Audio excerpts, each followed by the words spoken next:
ఓం శ్రీ గురుభ్యో నమః. శని వక్రగతి కుంభరాశిలో పూర్వాభాద్ర నక్షత్రంలో 325 డిగ్రీల నుంచి 315 డిగ్రీలకి ఈ శని వక్రగతి అనేది పోతుంది. అంటే ప్రారంభం 325 నుంచి 315 వరకు. ఈ శని వక్రగతి కుంభరాశిలోనే సంచారం చేయటం, అలాగే శని 3, 6, 11 స్థానాల్లో సుఫలితాలను ఇస్తాడని, మిగతా స్థానాల్లో మిశ్రమమైన ఫలితాలు, మిగతా స్థానాల్లో చెడు ఫలితాలు వచ్చే అవకాశం అనేది ఒకటి ఉంటుంది. ఏమిటి శని వక్రగతి అంటే? తిరోగమనం అంటాం, అంటే రెట్రోగ్రేడ్ అంటారు. శని కుంభరాశిలోనే వక్రగతి పొందటం అంటే జూన్ 30వ తారీఖు నుంచి నవంబర్ 15వ తారీఖు వరకు కూడా 138 రోజుల పాటు శని వక్రగతి పొందుతూ ఉంటుంది. ఈ వక్రగతి అనేది పంచాంగ గణన సిద్ధాంతం ప్రకారంగా సూర్య సిద్ధాంతాన్ని అనుసరించి పూర్వ సిద్ధాంతము, దృగ్గణిత సిద్ధాంతం కూడా ఏర్పడుతుంది. ఈ గణితం అంటే ఈ పంచాంగంలో మనం ఏదైతే గణన వేస్తుంటామో దాని యొక్క సిద్ధాంతాన్ని బట్టి మనం అనుసరిస్తే 5 గ్రహాలకి మనకి వక్రస్థితి అనేది ఏర్పడుతుంది. 5 గ్రహాలకి వక్రస్థితి అంగారకుడు, బుధుడు, గురువు, శుక్రుడు, శని. 5 గ్రహాలకి, పంచగ్రహాలకు కూడా మనకి వక్రస్థితి ఏర్పడుతుంటుంది ఒక్కొక్క సమయంలో. సూర్యచంద్రులకు వక్రస్థితి అనేది ఉండదు. రాహుకేతులు ఎల్లప్పుడూ కూడా వక్రస్థితిలోనే ఉంటారు. ఒక 2 ప్లానెట్స్ ఎప్పుడైతే అంతరిక్షంలో రొటేట్ అవుతుండగా, పరిభ్రమణం చెందుతుండగా, ఒక గ్రహము దాని యొక్క వెలాసిటీ వేగాన్ని తగ్గితే ఆ గ్రహం అనేది వక్రస్థితికి చేరుకుంటుందని ఆస్ట్రోఫిజిక్స్ చెప్తుంది. అంటే అన్నీ కూడా గ్రహాలన్నీ కూడా అంతరిక్షంలో తిరుగుతూ ఉండగా ఈ 138 రోజుల పాటు శని తన యొక్క వేగాన్ని తగ్గించుకుంటుంది అని అర్థం. అంటే 2 ప్లానెట్స్, అంటే 2 or more ప్లానెట్స్ రొటేట్ అవుతూ ఉండగా ఒక ప్లానెట్ కానీ దాని యొక్క వెలాసిటీ వేగం తగ్గితే అది వక్రస్థితిలోకి ఏర్పడినట్టుగా అర్థం. అంటే భూమి మీద ఉండే వాళ్ళకి ఆ గ్రహం వెనక్కి వెళుతున్నది అని అర్థంగా ఆపాదిస్తారు. అంటే ఉదాహరణకి 2 కార్లు వేగంగా వెళుతుండగా ఒక కారు యొక్క వేగం 80 డిగ్రీల కంటే ఇంకో కారు 100 డిగ్రీలు, ఇంకో కారు 100 డిగ్రీలు తిరుగుతూ ఉండగా ఉన్నట్టుండి ఒక కారు దాని యొక్క వేగం అనేది 80 డిగ్రీల స్పీడ్లోకి వెళితే ఆ 80 డిగ్రీలో ఉన్న కారు అనేది వక్రస్థితికి ఏర్పడింది అని అర్థం. శని యొక్క ప్రభావం ఎలా ఉంటుందనంటే, మరి దీన్ని రెట్రోగ్రేడ్ ట్రాన్సిట్ సిస్టమ్ అంటారు. అంటే ఇవి ముఖ్యంగా సంహితా గ్రంథాల్లో కానీ, జ్యోతిష్యపర గ్రంథాల్లో కానీ, జ్యోతిష్శాస్త్రంలో కానీ వక్రస్థితి గురించి ప్రత్యేకంగా చెప్పబడ్డాయి శాస్త్రంలో. కాబట్టి ఈ వక్రస్థితి అనేది వల్ల ఫలితాలు కూడా మారిపోతూ ఉంటాయి.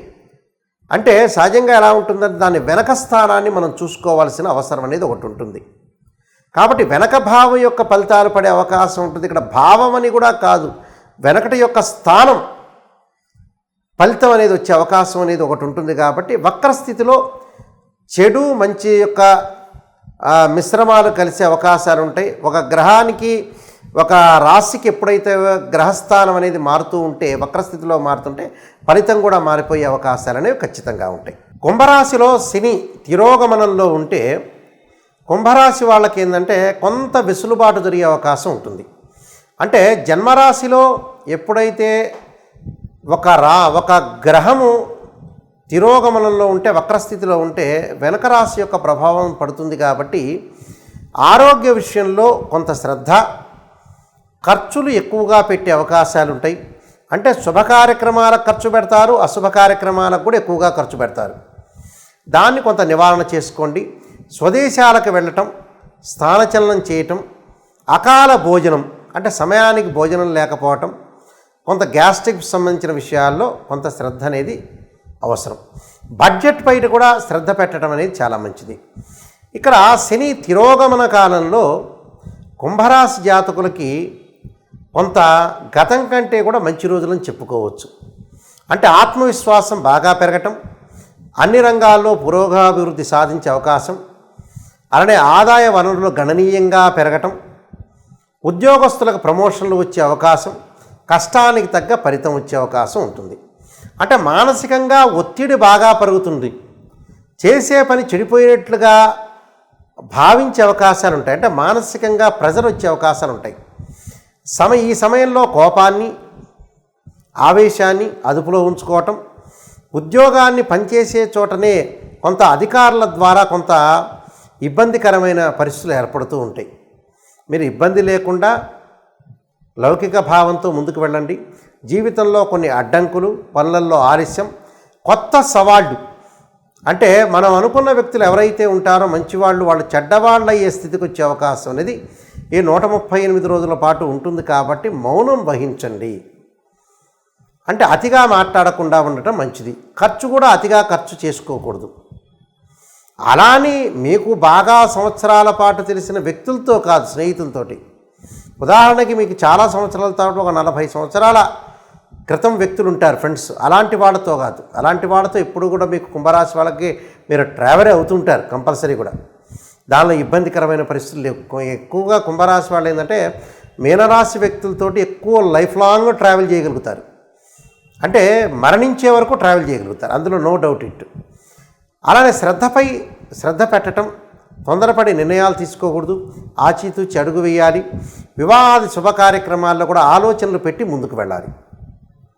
అంటే ప్రతిదీ కూడా మనం ఆలోచన చేయాలి, ముందుకు వెళ్ళడం చాలా మంచిది. డబ్బు విషయంలో కూడా కొంత పొదుపు పాటించాలి. నూతన వ్యాపారాలు అనేవి పనికిరావు.